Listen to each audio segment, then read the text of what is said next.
Hi, I'm Claire and this is a very belated book haul. I didn't think that I'd gone so long without doing a book haul, and then I sat down to think about what books I wanted to talk about, and I realized there's some stuff from Christmas and my birthday at the end of December, and it's now March, so consequently I have this giant pile of books that's like an arm workout and a half to talk about. So I'm gonna try and go relatively quickly with each book.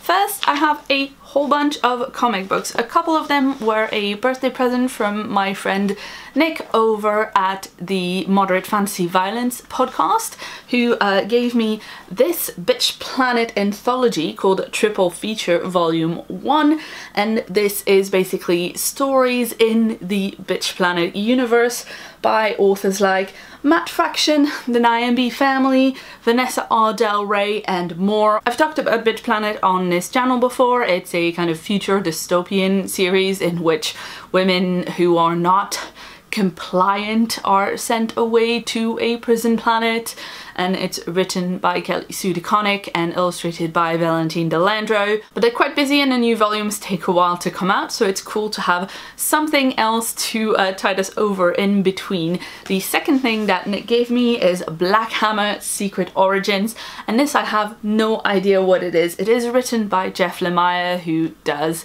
Descender, which I love, so I have high hopes for it. And it's got art by Dean Ormston, colors by Dave Stewart, and letters by Todd Klein. From the cover I would have said it's definitely horror, but in the back of the book it says it's about a town that's been wiped out from a multiverse that had superheroes, and basically it's a forgotten town with forgotten superheroes that are banded together in a dysfunctional family. So that sounds like a cool twist I've not heard before, and I definitely trust Nick's judgment on comics. Next up, I went to my comic book store and I picked up some new volumes of things I follow regularly. So I've got Descender Volume 5. This is Rise of the Robot, written by Jeff Lemire and illustrated by Dustin and Grian. This is one of my favorite series. It's got robots.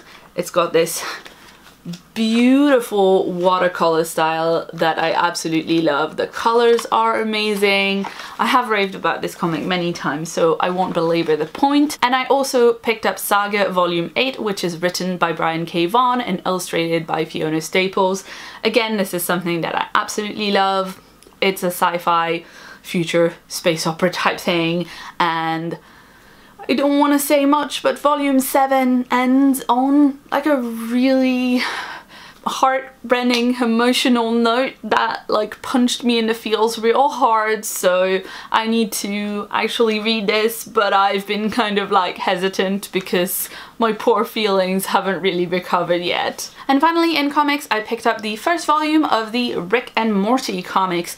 I've seen the show and I really like it. I think it's quite clever. I enjoyed the humor in it, and I've seen that there were comics of it before, but they weren't always available at the time that I was looking, and then I went to a comic book store and they had this one, so I thought why not pick it up and give it a try. I think they have some comics that are individual stories, like stories you can read as standalone, but this is the ongoing stories where you pick up volume after volume after volume. So yeah, I've got this and I will report back on it. Now I've got a few absolutely giant books that needed a pile all of their own on my little table on the side over here, so I'm going to start with those so I can put them on the floor next.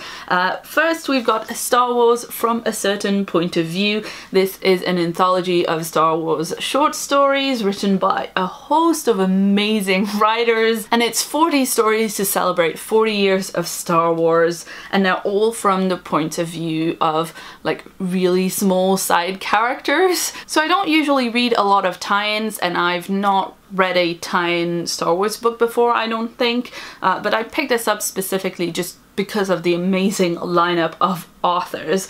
We've got Adam Christopher, Zoraida Cordova, Delilah S. Dawson, Kelly Sue DeConnick, Matt Fraction, Kieran Gillen, Merle Lafferty, Ken Liu, Nnedi Okorafor, Daniel Jose Older, Greg Rucka, Charles Soule, Sabata Here, Chuck Wendig and Will Wheaton, and many more. There are a lot of other authors on here, either people that I've not heard of, or people that I've not read anything by, or people that I've read stuff by but never in SFF before. Meg Cabot of The Princess Diaries has a story in this. I just think it's going to be really exciting to kind of try little bits of so many different authors' writing. I also got a copy of The Book of Dust, Volume 1, La Belle Sauvage by Philip Pullman. This is the continuation of his Dark Materials. I'm sure if you have read the series before, or if you are interested in it in any way, you probably already know about this, you probably already read this. I need to reread his Dark Materials before I get to this, because last time I read it I was probably like 14. It's a project that I'm really excited to get into at some point, but I haven't had time to start it yet. I've also got Jade City by Fonda Lee. This was sent to me as a review copy from Orbit Books. This is a secondary world epic fantasy that is set in the city of Janloon, where there are 2 crime families, one source of power, jade, as per the title of the book. Of course, they mine jade in that city. The stone enhances a warrior's powers, abilities, strength, and so of course jade is a very highly prized resource, but it can only be used by certain people, and so when a drug emerges that means that anyone, even foreigners, can wield jade. It just throws the city into chaos. And obviously these 2 warring families who are used to be able to harness the jade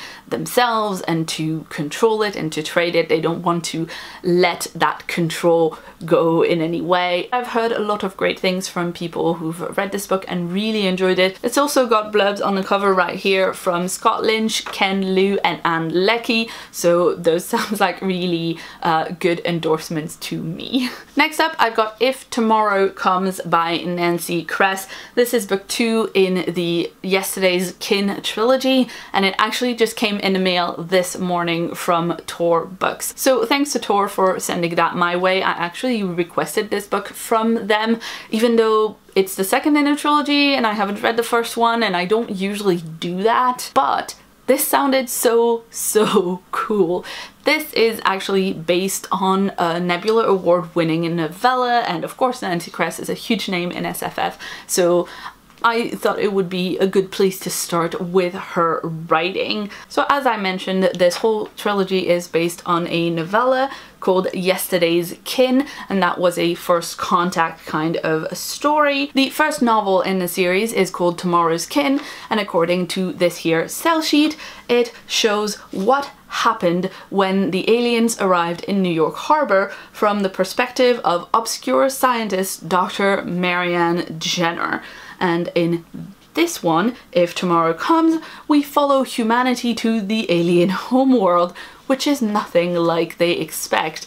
And the whole thing just sounds amazing. So I think I'm probably going to go and look for this novella and have a read of it, and then look for the first book and have a read of it, and then get to this. This is why, by the way, I don't usually request things that are the second or third book in a trilogy. This seems like a lot of legwork to, you know, read one book for review, but in this instance it does seem super cool and I wasn't able to stop myself from requesting this. Next up I've got some much shorter book. My friend Alistair, also from the Moderate Fantasy Violence podcast, got me this little novella called The Guest Cat by Takashi Hiraishi for my birthday, and you know, it's very on brand. It has a cat on the cover.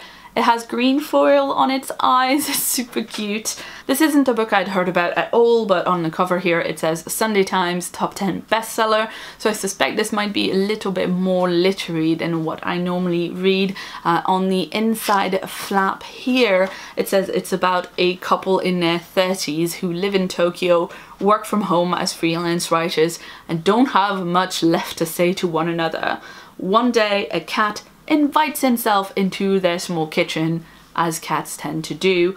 She's a beautiful creature, she leaves, but the next day she comes again and then again and again, and it seems like it's the story of the cat helping them fix their lives, which I'm sure this one over here appreciates very much. Next up, I've got a pair of novellas from Tor.com Publishing. This is The Black Tides of Heaven and The Red Threads of Fortune, both by J.Y. Yang. I have heard so much about these books and about J.Y. Yang's writing. I'm really excited to try these out. I don't actually know much about what the story itself is. I just bought them because the covers are so gorgeous and I kept hearing about these books from everyone around me. One thing I will say though is that even though Tor.com Publishing has put those out kind of at the same time and as a pair that can kind of be read in any order, a lot of my friends who've read it have all said you absolutely need to start with The Black Tides of Heaven, because if you start with Red Threads, it will be spoilery. Maybe it depends on how you prefer to read, but given I've had that advice, I'm definitely going to start with The Black Tides of Heaven. And this one is absolutely like at the top of my priority list for what I want to read next, because I have something like 5 days left for Hugo nominations, and The Black Tides of Heaven was actually nominated for a Nebula, so I suspect it might be on the final ballot, so I would like to, you know, read it real soon. Another one I want to read for awards nomination is Prime Meridian by Silvia Moreno Garcia. This is the story of Amelia, who dreams of Mars, but she is stuck in this kind of like future Mexico City where she works as a friend for hire on like a Friender app, where she just goes to people's houses and lets them talk at her for a while and gets paid for that. So that can tell you a little bit about what kind of like bleak dystopian future we're looking at. I have just started this. I'm literally like 10-12 pages in, but it is very short. The thing about this one is I don't think it's currently available for people to purchase. I got my copy of it from the Kickstarter campaign that Silvia Moreno Garcia did for it. It will be available to purchase for more people, I am sure, at some point in the future, but right now it's not very widely available. Another thing that came in this Kickstarter is this anthology, She Walks in Shadows. It's edited by Silvia Moreno Garcia and Paula R. Stiles, and it is an anthology of horror written by women. The blurb in the back reads, "They emerge from the shadows to claim the night. ... So I haven't actually read this one yet. I have a lot of anthologies that I want to read, but I'm not very good at making my way through anthologies at any kind of a pace. So it's going to go on the anthology pile and hopefully I'll get to it at some point. The next thing that I want to show you, I'm not gonna blab about for ages because I've already discussed it in my February wrap-up video, and that is A Spoonful of Murder by Robin Stevens. This is the 6th book in her Murder Most Unladylike series, and it's a middle grade crime series about 2 boarding school girls in England in the 1930s. In this book they actually traveled to Hong Kong to see Hazel's home, and it's just a great series, and this was a particularly fine installment, I think, in the series. If you've read a few of them but haven't caught up, I would definitely recommend catching up so you can read this, because it was so good. Next up, we've got The Space Between the Stars by Anne Corlett. I actually picked this up at Super Relaxed Fantasy Club, which is a London speculative fiction event that happens every month. I went late last year and I picked up this book from the like table of free books that they usually have there, and I picked this one up because it was the only one that I had no idea what it was. I don't usually read a lot of things just completely blind, not knowing what I'm going into, but I thought, why not on that occasion? In the front here it says, "It was the end of days but a new beginning," and in the back it says, "When all is lost, what can be saved?" And look, I don't know that this is a zombie book, but it does seem to have some kind of an outbreak and a disease, so it was enough for me. And finally, the last book that I want to mention is Bygone Badass Broads, 52 Forgotten Women Who Changed the World by Mackenzie Lee. I've talked about this in my most anticipated releases of 2018 video. This is a non-fiction book about badass women from history, which is based on Mackenzie Lee's Twitter feature, #BygoneBadassBroads, which is something that I have followed for a really long time, so I just really wanted to have this physical copy of the book.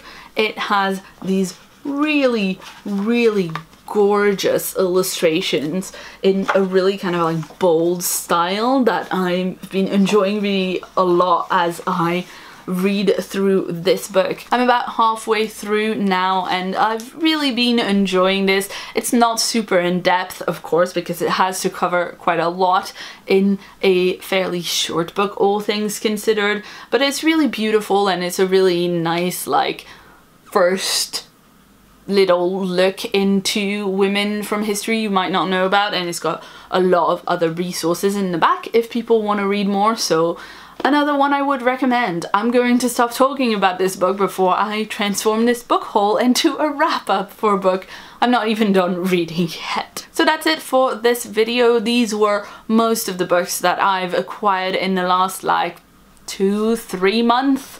I haven't shown you absolutely everything because that was already more than enough, but I hope you enjoyed this video. Let me know in the comments below if you've read any of these books, if you've bought any of these books, if you have any recommendations for me based on the books I've shown you in this video.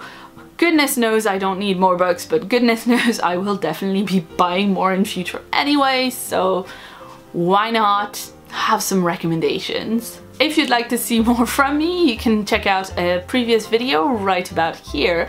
And if you haven't yet, please hit the subscribe button that's on my face right about here for more videos from me every week. I've been Claire, thanks so much for watching, and see you soon.